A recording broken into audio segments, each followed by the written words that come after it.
আওয়ামী লীগ ভেবেছিল তারা চিরকাল ক্ষমতায় থাকবে, বলেছেন খায়রুল কবির। বিএনপির যুগ্ম মহাসচিব ও জেলা বিএনপির আহ্বায়ক খায়রুল কবির খোকন বলেছেন, শেখের বেটি নাকি পালায় না, আজ কোথায় তিনি? নিজ দলের কর্মীদের রেখে হাসিনা পালাও, তাদের দোসররাও এখনো পালায়নি, তারা এখনো দিবা স্বপ্ন দেখছেন তারা আবার ক্ষমতায় আসবেন। তাই বাংলাদেশের যেন আর কোনোদিনও মাফিয়া সরকার ক্ষমতায় আসতে না পারে, সেজন্যই সকলকে সতর্ক থাকার আহ্বান জানান। আজ মঙ্গলবার 12 নভেম্বর সন্ধ্যায় নরসিংদী রায়পুরা উপজেলা শ্রীনগর ইউনিয়ন সাইদাবাদ উচ্চ বিদ্যালয় মাঠে আয়োজিত সুলতান উদ্দিন মাস্টার স্মৃতি ফুটবল টুর্নামেন্টে পুরস্কার বিতরণ অনুষ্ঠানে প্রধান অতিথির বক্তব্যে তিনি এইসব কথা বলেন। খায়রুল কবির খোকন আরো বলেন, দীর্ঘ 16 বছর শ্বাসরুদ্ধকর ভরবৃত্তি দেখিয়ে বিএনপিকে কোনো ঠাসা করার পাশাপাশি ধ্বংস করার চেষ্টা করেছিল শেখ হাসিনা। আওয়ামী লীগ ভেবেছিল তারা চিরকাল ক্ষমতায় থাকবে, ক্ষমতায় যে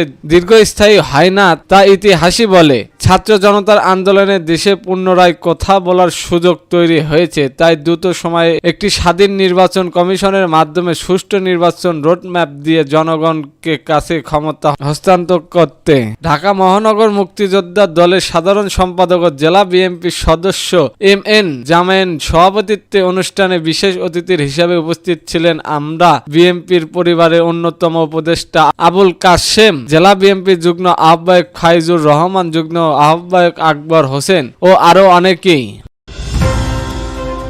এদিকে জানবেন, আর কোনো নতুন বয়ান চায় না, বলেছেন আমির খসরু। ক্ষমতায় থাকতে শেখ মুজিবুর রহমান ও শেখ হাসিনা নানা বয়ান তৈরি করেছিল বলে মন্তব্য করেছেন বিএনপির স্থায়ী কমিটির সদস্য আমির খসরু মাহমুদ চৌধুরী। তিনি অন্তর্বর্তী সরকারের প্রতি ইঙ্গিত করে বলেন, আর কোনো নতুন বয়ান চায় না, এখন একমাত্র বয়ান হচ্ছে গণতান্ত্রিক ধারায় ফিরে আসতে হবে।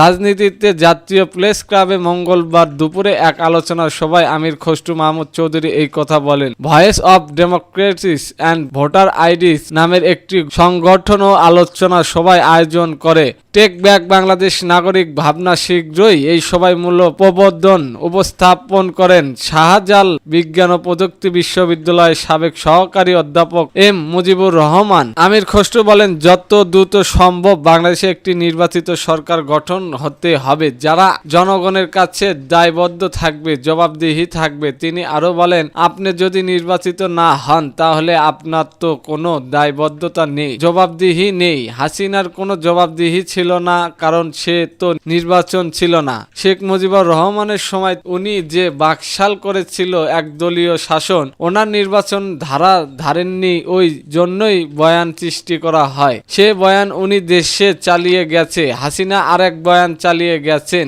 আমরা আর নতুন বয়ান চাই না। বিএনপির এই নেতা বলেন, একমাত্র বয়ান হচ্ছে গণতান্ত্রিক ধারায় ফিরে আসতে হবে, জনগণের কাছে জনগণের মালিকানা ফিরিয়ে দিতে হবে, জনগণই সিদ্ধান্ত নেবে। আপনি গণতন্ত্রের কথা বলেন আর নিরন্তর নতুন বয়ান সৃষ্টি করে জনগণকে ক্ষমতা সীমিত করবেন, সেটা জনগণ গ্রহণ করবে না। আওয়ামী লীগকে নাকচ করতে হলে ভোটের মাধ্যমে করতে হবে বলে মন্তব্য করেন আমির খসরু। তিনি বলেন, ফ্যাসিস্টকে ভোটের মাধ্যমে চরমভাবে পরাজিত করতে হবে, অন্য কোনো ভাবে সেটা করতে গেলে তা সুফল বয়ে আনবে না। আবারও জাতীয়